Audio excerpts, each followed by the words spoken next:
Hello everybody, welcome to Crafty Soup. My name is Misty. I am here with my monthly Freckled Fawn Kit unboxing, and whenever I do an unboxing, I do a project, so I hope you will stick around for that second part. But for now, let's start with what's in this lovely package. So if you're new here, welcome, welcome. I subscribe to the Freckled Fawn 6x8 scrapbook kit. Now I am mostly a 12x12 scrapbooker, but I am including smaller pages in my layouts, and I use these 6x8 kits on my full 12x12s. I do have a playlist if you want to know how to use smaller pattern papers on full 12x12 layouts. However, I am newer to these particular kits. I was using 6x6 papers in my previous kit, so that playlist focuses on 6x6 papers. As we start opening up this package, these die-cut ephemera pieces are not included in the 6x8 kit. That is a piece that I do add on. Freckled Fawn is very flexible. You can subscribe to just washi tape if that's all you want, or you can go in and mix and match pieces of their offerings until you come up with supplies that work for you. Now, the 6x8 kits come with these chipboard stickers that are on screen now, as well as enamel dots, which are hearts this month.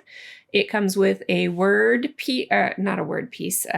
veneer piece. This time it is one piece of a word. Oftentimes it will be smaller embellishments like hearts or stars, something along those lines.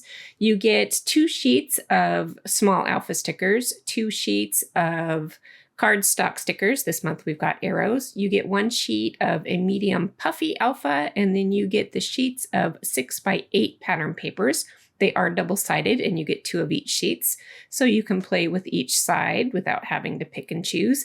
Now, I've rearranged my camera studio a little bit and some things aren't working quite as I want. I think the exposure is a little too bright. I have adjusted it some, and the camera doesn't want to be focusing as readily as before, so I think I need to make some further adjustments.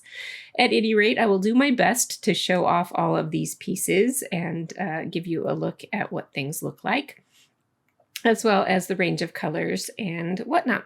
So this brings us to the last sheet of pattern paper. And what I like about Freckled Fawn, well, there's several things I like, but I like that their kits have a nod to the season without being fully seasonal, because I like to use very general embellishments on my layouts for their flexibility, and so I appreciate that.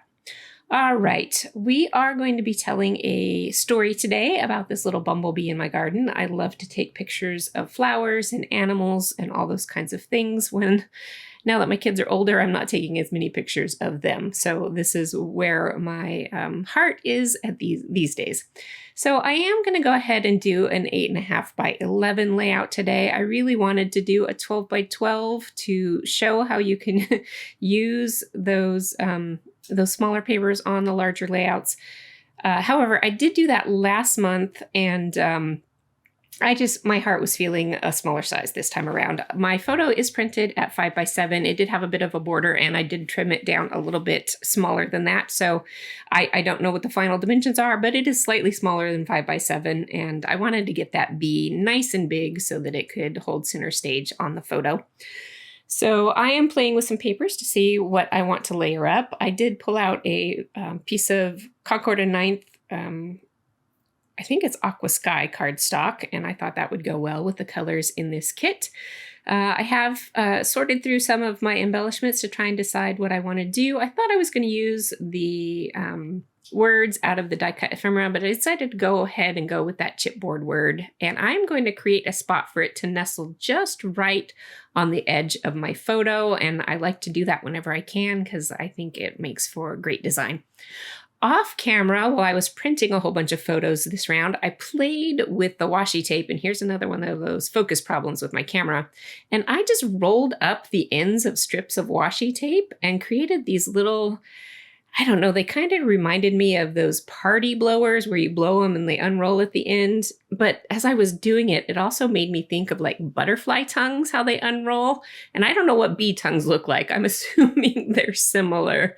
So I thought, let's go ahead and put them on this bee layout because I had fun making them. And I'll probably put together a video of a few more washi tape techniques. I have a whole like 10 ways to use washi tape video, and I can link you up to that. But I'm coming up with a few more ideas, so I might make a part 2 of that video. It won't be 10 more, but it'll be a few more, and this should be one of them. At any rate, I went ahead and just played those across the bottom of my layout, kind of mixing up the lengths of them so it would have a little movement and dynamic fun there. I am going to use that wood veneer as part of my title, and then I'm going to fill in with the puffy alphas as the rest of my title, and it's going to act as my journaling also, because in the end this is going to say, I smile when I see the bees, and that's basically all I wanted to say about this picture. It just makes me happy to be out there on a sunny day in nature and take some photos of the flowers and critters in my garden. All right, I'm going to add just a couple of flower die cut pieces down there in the bottom corner. I will end up popping up one of them on some foam adhesive for a little bit more dimension and dynamic. And then I realized I wanted to complete a visual triangle. And now that I'm looking at this in the edit, I wish I had moved this next cluster down below the bees so that it would draw the eye more across the line of the bee, if that makes sense to you. If you think about these, the arrow above my title, this next cluster that I'm doing, and the florals at the bottom, that creates a triangle. And if I'd moved that right-hand cluster below the bees, that triangle line would go through the bee.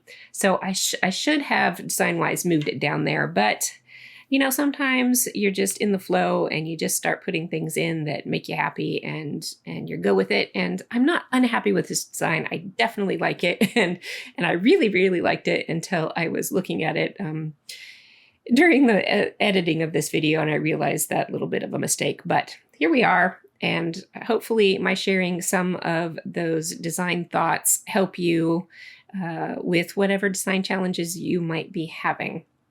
All right, I'm going to sprinkle on a few of these puffy hearts, including down there under that floral cluster where I created a little bit of an awkward space. It's called trapped space. That's another design thing. So I'm filling in a bit of that trapped space with some of these hearts and trying to create that as less awkward. All right, with a few more hearts thrown on, that is going to finish off this layout. And I had fun with this one. I hope you appreciated something about the unboxing and the project. And I will be back next week with, I think I have 2 videos scheduled for you next week. And until then, I hope you have an artful day.